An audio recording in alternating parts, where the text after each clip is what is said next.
So tell me a little bit about just once you kind of came around to you're like, oh, well, econ's interesting. I enjoy the class a little bit more. It has that blend, which kind of suits you well.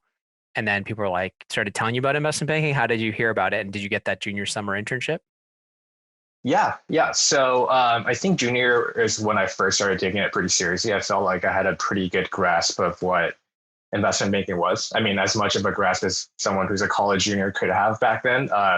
And obviously, the Wall Street Oasis forums was a great resource for that as well. Because I'm like, wow, there's a lot of people that talk about I this. know you were a troll back then. No, just kidding. I was a troll for sure, kind of just quietly lurking in the background. But yeah, so a lot of my friends were gonna recruit for consulting and banking, so we definitely prepped together. We did cases together. We read all the different guides. There's a Wall Street Oasis guide, of course, and then mergers and acquisitions, kind of all the standard stuff. Yep. I feel like back then it's a little bit easier. I feel like kids nowadays are probably doing internships, before they're even going to college and, during the spring and the fall. But back then it's, you get a summer internship, ideally maybe an unpaid internship in your sophomore year. But then by junior year, you really seriously recruit, right? So my junior year, I landed at a middle market firm called Stiefel. I did a summer there.